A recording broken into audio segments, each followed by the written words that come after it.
नमस्कार दोस्तों, मैं संजीव कुमार वर्मा, सहचार्य एसपीसी गवर्नमेंट कॉलेज अजमेर से आप लोगों से मुखातिब हूँ।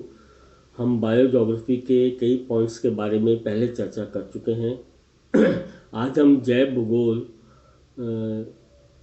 के विकास के बारे में या जीव विकास के बारे में, ऑर्गेनिक इवोल्यूशन के बारे में चर्चा करेंगे, जिनके बारे में हम पिछली कक्षा में एक थ्योरी, एक सिद्धांत को पढ़ चुके हैं। और वो सिद्धांत था लेमार्कवाद का।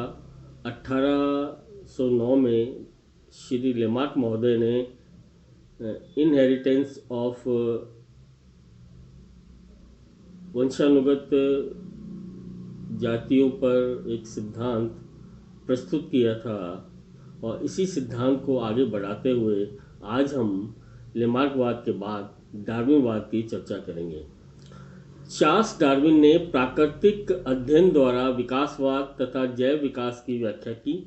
उसने विश्व के विभिन्न प्रदेशों के पेड़ पौधों व जीव जंतुओं का गहन अध्ययन कर प्राकृतिक चयन का सिद्धांत प्रस्तुत किया। वेलिस महोदय ने भी इसी समय 1858 में स्वतंत्र रूप से ऐसे ही विचार प्रकट किए, किंतु प्राकृतिक वरण द्वारा जातियों की उत्पत्ति यानी कि origin of species by the natural selection नामक पुस्तक के प्रकाशन से डार्विन को अधिक श्रेय प्राप्त हुआ। उसके सिद्धांत को प्राकृतिक वरणवाद, थ्योरी ऑफ नेचुरल सिलेक्शन या डार्विनवाद के नाम से भी जाना गया। इस सिद्धांत के प्रमुख 6-7 पॉइंट्स हैं जिनके बारे में हम चर्चा करेंगे, या प्रमुख तत्व हैं जिनके बारे में हम चर्चा करेंगे। ये तत्व इस प्रकार से हैं। पहला है संतानोत्पत्ति की प्रचुर क्षमता। जीवों में संतानोत्पत्ति की प्रचुर क्षमता होती है। अनेक जीव प्रतिवर्ष करोड़ों अंडे देते हैं। अनेक पौधों से लाखों बीजों व अरबों बीजाणुओं का निर्माण होता है। यदि समस्त अंडों से बच्चे निकल आए या समस्त बीजों से पौधे उग आए तो पृथ्वी पर कहीं रिक्त स्थान नहीं बचेगा। यथार्थ में समस्त अंडों से चूजे नहीं निकल पाते तथा समस्त चूजे जीवित नहीं रह पाते। इसी प्रकार समस्त बीजों का अंकुरण नहीं हो पाता तथा समस्त अंकुर पौधे नहीं बन पाते। इस प्रकार जीवों में संतानोत्पत्ति की प्रचुर क्षमता होने के उपरांत भी प्रकृति में जीवों की कुछ संतानें ही वयस्क होने तक जीवित रह पाती हैं। तो ये बड़ा इम्पोर्टेंट बात है कि संतानोत्पत्ति की जो प्रचुर क्षमता होते भी जीव अपने सभी बच्चों को या सभी बीज, अपने सभी अंकुरित बीजों को जीवित नहीं रख पाते। दूसरा पॉइंट है जीवन संघर्ष। जीव जंतुओं में संतानोत्पत्ति की असीम क्षमता होते हुए भी बृहद पृष्ठ पर इनकी संख्या लगभग स्थिर रहती है। इसका प्रमुख कारण जीवन या जीने के लिए संघर्ष करना होता है। जन्म लेने वाले असंख्य बच्चों या अंकुरित होने वाले असंख्य पौधों में जीवित रहने के लिए अधिकाधिक भोजन एवं स्थान प्राप्त करने हेतु प्रतिस्पर्धा होती है। जीवन के लिए होने वाले संघर्ष में दुर्बल जीव पराजित होकर नष्ट हो जाते हैं तथा सफल रहने वाले जीव ही जीवित रह पाते हैं। इसी प्रकार जीवन के लिए प्रतिकूल परिस्थितियां उत्पन्न होने पर भी कमजोर जीव नष्ट हो जाते हैं। तीसरा पॉइंट है विभिन्नताएं एवं आनुवंशिकता। किसी भी जाति के जीवों में व्यष्टि या समष्टि रूप में विभिन्नता या विषमता पाई जाती है। यद्यपि ये विभिन्नता कम मात्रा में होती है, किंतु इसका महत्व कई गुना अधिक होता है। इस विभिन्नता के कारण जीवन के संघर्ष में बने रहने के लिए समस्त जीवों को समान संघर्ष नहीं करना पड़ता। कुछ जीवों में अन्य से भिन्न ऐसी विशेषताएं पाई जाती हैं जिसके कारण वे वातावरण विशेष में रहने के लिए उपयुक्त हो जाते हैं। एक ही माता पिता की संतानों में भी कुछ ना कुछ भिन्नता पाई जाती है। जिन जीवों में ये भिन्नता वातावरण के अनुकूल होती है वे जीवित रहते हैं तथा शेष नष्ट हो जाते हैं। धीरे धीरे ऐसी सभी भिन्नताएं संतति में वंशागत हो जाती हैं। पीढ़ी दर पीढ़ी होने वाले रूपांतरण में अतः मात्र पर्यावरण के अनुकूल जीव ही जीवित रहते हैं। चौथा पॉइंट है प्राकृतिक चयन। डार्विन के मतानुसार जीवन संघर्ष में मात्र वही जीव सफल होते हैं जिनकी रचना उस वातावरण के सर्वाधिक अनुकूल होती है। वातावरण से सामंजस्य न रखने वाले जीव स्वतः ही नष्ट हो जाते हैं।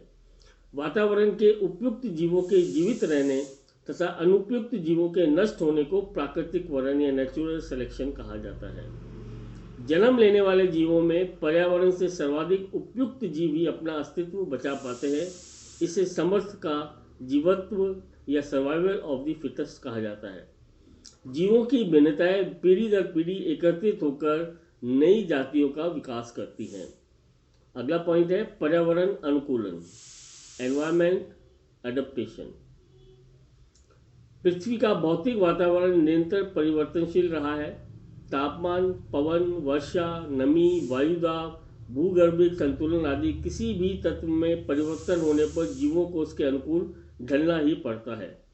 पर्यावरण की परिवर्तित दशाओं में मात्र वही जीव जीवित रह पाते हैं जिनमें स्वयं को वातावरण के अनुकूल ढालने की क्षमता हो। शेष जीव नष्ट हो जाते हैं। इस प्रकार किसी जीव में अनुकूलन के विशिष्ट या अतिरिक्त गुण उसे उत्तरजीवित, सर्वाइवल तथा जनन के अच्छे अवसर प्रदान करते हैं। इन विशिष्ट गुणों का जब जीव की संततियों में स्थानांतरण होता है तो वे अस्तित्व के संघर्ष के लिए आवास विशेष में अन्य जीवों से अधिक समर्थ होते हैं। अगला पॉइंट है नई जातियों का उद्भव। स्वयं को वातावरण के अनुकूल ढालने की क्षमता वाले जीव स्वयं में परिवर्तन कर जीवित तो रह जाते हैं, किंतु विभिन्नता के कारण अपने पूर्वजों से भिन्न होते हैं। पीढ़ी दर पीढ़ी ये भिन्नताएं एकत्रित होती जाती है तथा कालांतर में ये जीव अपने पूर्वों से इतने अधिक भिन्न हो जाते हैं कि उनकी नई जाति बन जाती है। इस प्रकार जीवन के संघर्ष में सफल होने वाला विकास का प्रतीक होता है, असफल होने वाला विलोपन का सूचक होता है। डार्विन ने इसे जातियों का उद्भव, ओरिजिन ऑफ स्पीशीज कहा। उसका सिद्धांत इसी नाम से अधिक जाना गया। अब हम बात करते हैं डार्विनवाद की आलोचना की। डार्विन तथा वेलेस द्वारा प्रस्तुत इस क्रांतिकारी सिद्धांत को व्यवहारिक स्वरूप तथा प्रत्यक्ष उपागम के कारण वैज्ञानिक समुदाय का बहुत बड़ा समर्थन मिला। प्रारंभ में इसकी स्वीकार्यता बढ़ती गई, किंतु धीरे धीरे इसकी कमियां उजागर होने पर आपत्तियां उठाई जाने लगी, जिनमें प्रमुख आपत्तियां निम्न हैं। पहली आपत्ति है सिद्धांत उपयुक्तम के जीवित रहने की तो व्याख्या करता है, किंतु उपयुक्तम की उत्पत्ति पर पर्याप्त प्रकाश नहीं डाला जाता। दूसरा, विभिन्न जातियों के जीवों में पाए जाने वाले सभी अंतर वातावरण अनुकूलन महत्व के नहीं होते हैं।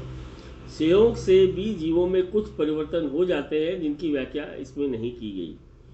सिद्धांत में अवशेषी अंगों की उपस्थिति तथा इसके निरंतर प्रयोग में आने या न आने के प्रभावों का उल्लेख नहीं है। दैहिक व जनन कोशिकाओं में पाई जाने वाली विभिन्नताओं को समान रूप से वंशागत मानकर उनमें कोई अंतर नहीं किया गया। किसी भी अंग के विकास की प्रारंभिक अवस्था के महत्व व लाभ पर प्रकाश न डालकर सीधी गति से होने वाले परिवर्तनों पर अधिक बल दिया गया है। डार्विनवाद जलीय जीवों से स्थलीय जीवों के उद्भव की व्याख्या नहीं करता है। प्राकृतिक चयन किसी अंग या रचना के अति विशिष्टीकरण को नहीं समझता है, जिसके कारण कुछ जातियां नष्ट हो गई।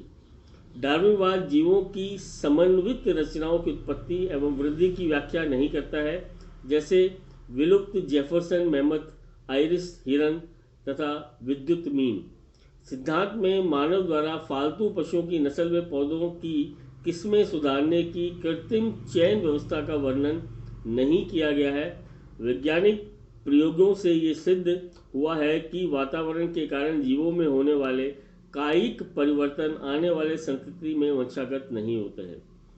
प्राकृतिक चयन सिद्धांत के प्रति उठाई गई अनेक आपत्तियों के कारण इसकी यथार्थता पर भी संदेह होने लगा।